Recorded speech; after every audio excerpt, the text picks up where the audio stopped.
வணக்கம், welcome to Chitra Murali's kitchen. இன்னைக்கு வந்து மார்கழி 5வது நாள். இன்னைக்கு என்ன நம்ம பார்க்க போறோம் அப்படின்னு பார்த்தீங்கன்னா, பச்சை பயிரில் ஒரு பாயசம் தான் பண்ண போறோம்.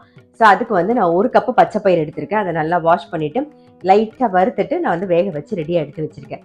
அதுக்கப்புறம் வந்து பால் வந்து 1 லிட்டர் பாலை வந்து நல்லா காய்ச்சிட்டு கொஞ்சம் ஓரளவுக்கு அது குறையணும், ஒரு 3/4 பாகமாவது குறையணும். ஸோ அந்த மாதிரி பால் நல்லா காய்ச்சி பாருங்க, நல்லா குறைஞ்சிருக்கு பாருங்க.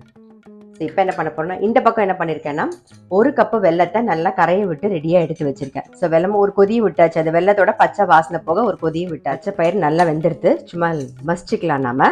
இந்த பக்கம் வந்து 1 கப்பு வெல்லம் எடுத்திருக்கேன் இல்லையா, 1 கப்பு பச்சை பயிருக்கு 1 கப்பு வெல்லம் நான் எடுத்திருக்கேன். உங்களுக்கு வந்து ஸ்வீட் கொஞ்சம் கூட வேணும்னு நினைச்சீங்கன்னா நீங்க வந்து கொஞ்சம் கூட போட்டுக்கலாம். ஆமா, 1/2 கப்போ 1/4 கப்போ கொஞ்சம் கூட போட்டுக்கலாம். என்ன பண்ண போறோம்னா, இந்த பால் வந்து இந்த பக்கம் பாருங்க நல்லா கொதிச்சுட்டு இருக்கு இல்லையா. ஸோ இதுலயே வந்து இந்த பச்சை பயிரையும் சேர்த்துட்டு நல்லா ஒரு கொதி விடுவோம். நல்லா சேர்ந்து அந்த பாலோட சேர்ந்து கொதிக்கட்டும். இப்போ அது ஒரு டேஸ்ட் கொடுக்கும்.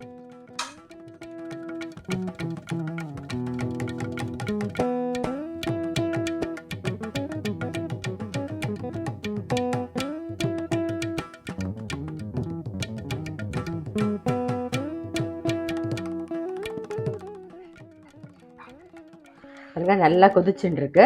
இப்போ வந்து நம்ம ஏலக்காய் பொடி சேர்த்துக்கலாம்.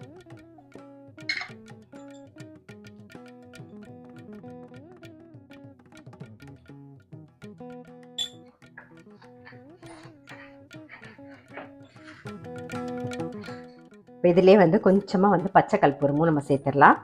பாருங்க, நான் ஒரு சின்ன பீஸ் தான் எடுத்திருக்கேன்.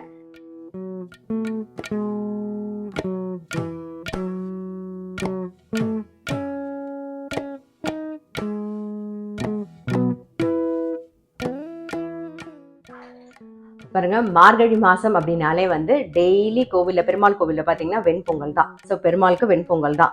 ஆனா வந்து நம்ம டெய்லி வெண்பொங்கல் வந்து ஆத்துலையும் பண்ணி சாப்பிட முடியாது இல்லையா. அதனால நான் வந்து டெய்லி ஒவ்வொரு நாளைக்கு ஒரு பிரசாதமா பண்றேன். இந்த மாதிரி ஒவ்வொரு நாளைக்கு ஒரு பிரசாதம் பண்றது உங்களுக்கு வந்து வேற ஏதாவது நீங்க பண்ணி ஆடி வெள்ளிக்கிழமை வருது, தை வெள்ளிக்கிழமை வருது, அப்புறம் நவராத்திரி, அந்த சமயத்துல எல்லாம் வந்து ஏதாவது பண்ணணும்னு நீங்க நினைச்சீங்கன்னா, நவராத்திரியில சுண்டல் தான் பண்ணுவோம். பட் காலையில நம்ம வந்து நைவேத்தியம் பண்ணும்போது ஏதாவது பண்ணுவோம் இல்லையா.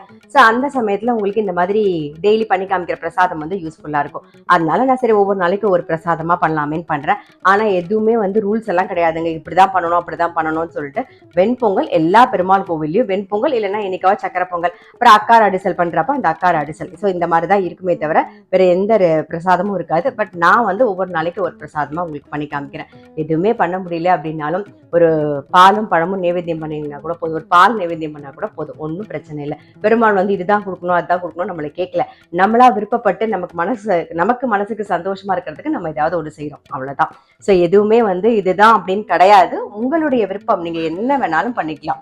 இதுதான் பண்ணணும் அதுதான் பண்ணணும் இல்லை. டெய்லி வெண்பொங்கல் தான் பண்ணி நம்ம கொடுக்கணும்னு நினைச்சீங்கன்னா நீங்க டெய்லி கொஞ்சமா அழகா வெண்பொங்கல் பண்ணியும் கூட நைவேத்தியம் பண்ணலாம். இதை பாருங்க, நல்லா சேர்ந்து அதே மாதிரி இப்ப நம்ம பண்ற பச்சை பயிர் பாயசத்துல வந்து பால்லே வந்து அந்த வேக வச்ச பச்சை பயிரும் சேர்ந்து நல்லா கொதிக்கணும். அப்பதான் அதோட டேஸ்ட் வந்து கொஞ்சம் நல்லா இருக்கும்.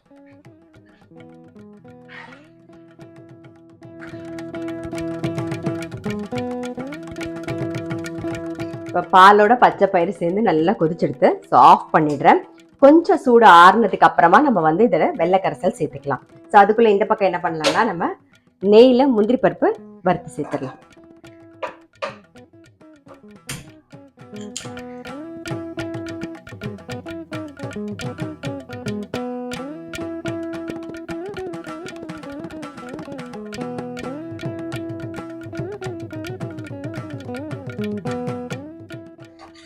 இப்போ முந்திரி பருப்பு சேர்த்துடலாம்.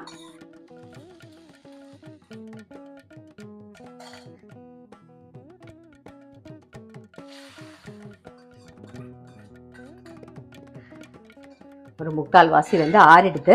இப்போ நம்ம வந்து வெள்ளைக்கரைசல் சேர்த்துக்கலாம். ஆமா, வெள்ளைக்கரைசலும் ஆறி இருக்கணும். முன்னாடியே வந்து வெள்ளத்தை வந்து கரைய விட்டு நல்லா வடிகட்டிட்டு அதோட பச்சை வாசனை போக ஒரு கொதி விட்டுருங்க, அவ்வளவுதான்.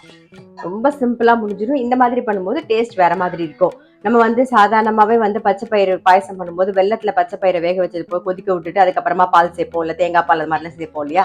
இந்த பால்லே கொதிச்சு பச்சை பயிர், வெந்த பச்சை பயிர் இந்த பால்லே கொதிச்சு வந்து அதுக்கப்புறமா நீங்க சேர்க்கும் போது அது வேற டேஸ்டா இருக்கும். இப்ப நம்மளுடைய பச்சை பயிறு பாயசம் வந்து ரெடி. ஸோ ஆஃப் பண்ணிடுறேன். ஆஃப் பண்ணியாச்சு. ஏற்கனவே என்ன ஆறுனதுக்கு அப்புறம் தான் நம்ம சேர்த்திருக்கோம், இதுக்கப்புறம் கொதிக்கணுங்கிற அவசியம் கிடையாது. ஸோ இன்னைக்கு பிரசாதம் வந்து பச்சை பயிறு பாயசம் பார்த்திருப்பீங்க. கண்டிப்பா வந்து ட்ரை பண்ணி பாருங்க. நான் நாளைக்கு ஒரு பிரசாதத்தோட உங்களை சந்திக்கிறேன். Thank